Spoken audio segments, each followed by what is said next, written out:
Boa noite, meu nome é Ingrid, eu sou médica, formada na Universidade de Uberaba, e hoje nós vamos discutir sobre hanseníase. A hanseníase é uma doença causada pela bactéria, que é o Bacillus Mycobacterium leprae álcool ácido resistente. Esse organismo tem um tropismo, ou seja, uma afinidade para nervos periféricos, pele, membranas, mucosas do trato respiratório superior. Globalmente, o número de casos de hanseníase está caindo.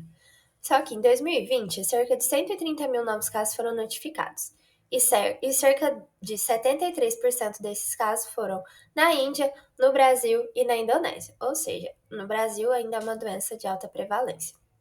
A hanseníase pode se desenvolver em qualquer idade. A idade avançada é um fator de risco, mas a doença ocorre frequentemente em pessoas de 5 a 15 anos ou maiores de 30 anos. Fisiopatologia. Os seres humanos são os principais reservatórios naturais da Mycobacterium leprae. Os tatus são as únicas formas de fonte confirmadas além de seres humanos, apesar de poderem, claro, existir outras formas animais ou ambientais. Acredita-se que a hanseníase seja disseminada pela transmissão de uma pessoa para outra via gotículas e secreções nasais. Um contato casual, por exemplo, tocar uma pessoa com infecção, contato breve, parecem não disseminar a doença. O período de incubação varia de 6 meses a 10 anos, uma vez que a infecção se desenvolve e a disseminação hematogênica pode acontecer. Visto isso, nós percebemos que para infectar com a Mycobacterium leprae, é necessário um contato íntimo e prolongado.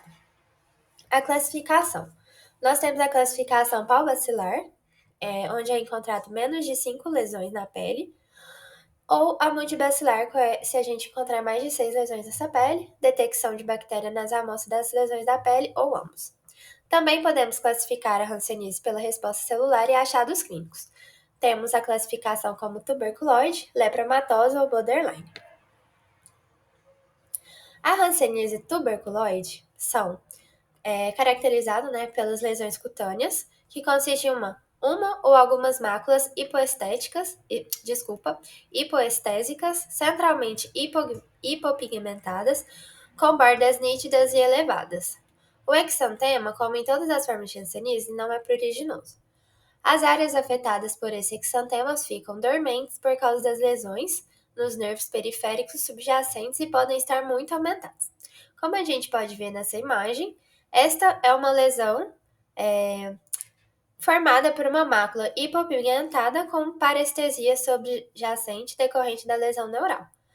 Essa parestesia a gente só consegue detectar através do exame físico, certo? Eu não expliquei, não coloquei em slide, porém, esse acometimento nervoso nos nervos pode fazer com que a pessoa perca a sensibilidade térmica, a sensibilidade tátil, vibratória. Então, essa pessoa não vai sentir as funções nervosas onde há o acometimento da tuberculose, da hanseníase. Temos também a hanseníase lepromatosa. São os pacientes que apresentam máculas, pápulas, nódulos ou placas cutâneas, que frequentemente são simétricos. A neuropatia periférica é mais grave do que a hanseníase tuberculose, com mais áreas dormentes. Certos grupos musculares podem ficar fracos. Os pacientes podem apresentar ginecomastia, perder cílios e sobrancelhas. Como a gente vê nessa foto, mostra as lesões cutâneas com os nódulos simétricos e espessamento da pele, e as sobrancelhas estão ausentes. Para que um paciente tenha a forma tuberculoide ou lepromatosa, vai depender do tipo de imunidade que esse paciente vai apresentar contra a Mycobacterium leprae. Então, existe na imunologia a imunidade celular ou humoral. A humoral, que são os anticorpos, levam à hanseníase lepromatosa. Se esse paciente tiver a reação celular, aí ele pode ser que tenha hanseníase tuberculoide, que, dentre as duas, a melhor, a menos grave, entre aspas, seria a tuberculoide. E a gente tem a hanseníase indeterminada, que tem características tanto da hanseníase tuberculoide quanto da lepromatosa.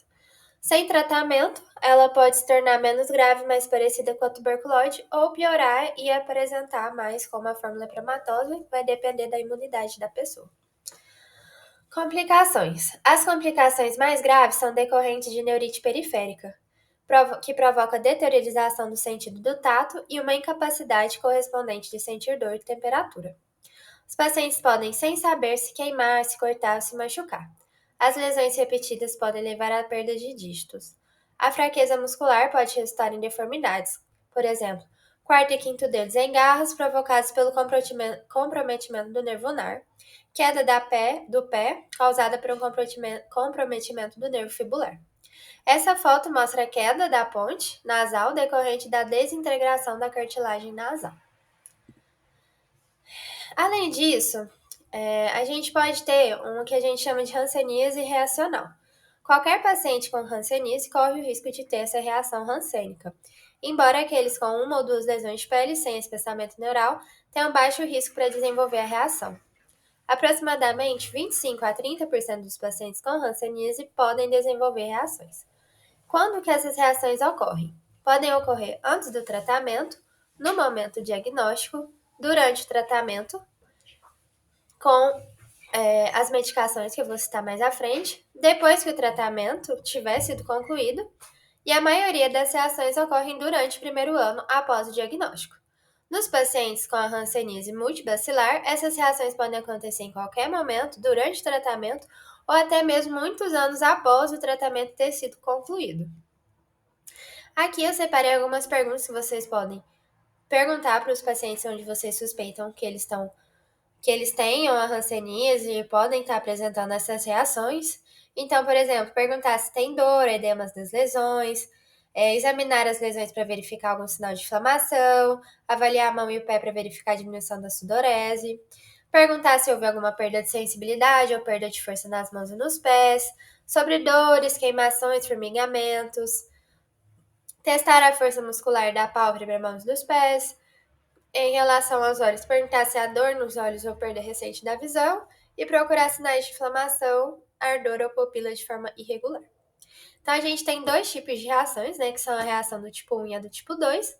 A do tipo 1, a clínica mais comum, é inflamação da lesão de pele com edema, eritema e calor. As lesões não são, geralmente, né, não são dolorosas, mas pode haver algum desconforto. Pode haver edema de membros ou de face e, como já mencionado, a hipersensibilidade dos nervos ao toque e a perda de função são características importantes. A reação do tipo 2. A manifestação clínica mais frequente é o eritema nodoso rancêmico e ocorre quando um grande número de bacilos da hanseníase é morto e gradualmente decomposto. As proteínas dos bacilos mortos provocam uma reação imunológica e, uma vez que essas proteínas estão na corrente circulatória, a reação do tipo 2 poderá envolver vários órgãos do corpo, causando sintomas generalizados. Somente os pacientes da multibacilar podem ter a reação do tipo 2. Diagnóstico: a gente faz o exame microscópico de amostra da biópsia de pele. Então, a hanseníase, ela é sugerida assim, você vai ver o exame clínico, né? É clínico, mas você pode, claro, confirmar através dessa biópsia, e onde você vai ver no exame microscópico as lesões do Mycobacterium leprae.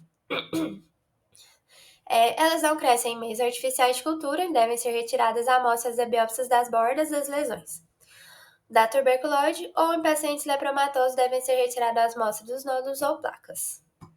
Anticorpos anti-hemoglobulina do soro para Mycobacterium leprae são específicos, mas não são sensíveis. Então, como tais anticorpos podem indicar a infecção assintomática em áreas endêmicas, sua utilidade diagnóstica é limitada.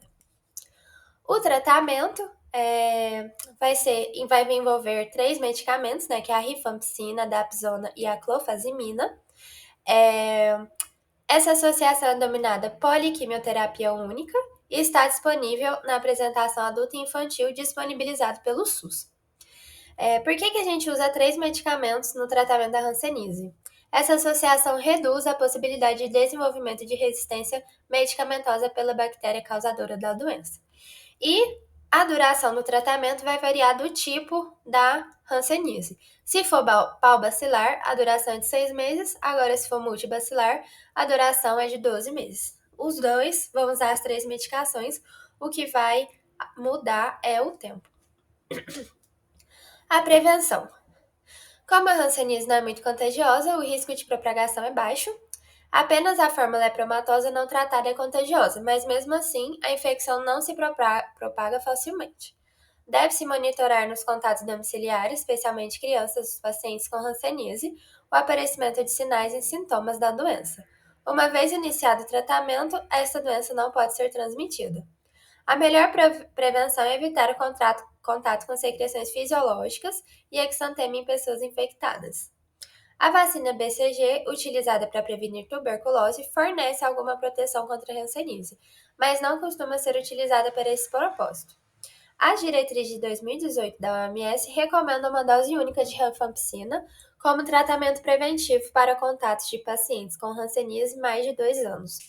Só se administra este tratamento depois que a hanseníase e a tuberculose foram descartadas e não existam outras indicações. Então, como a gente viu, para ser infectado, precisa de ter um contato íntimo prolongado. Vai variar em relação à reação humoral, né, os anticorpos, a gente vai ter um tipo de hanseníase ou outro.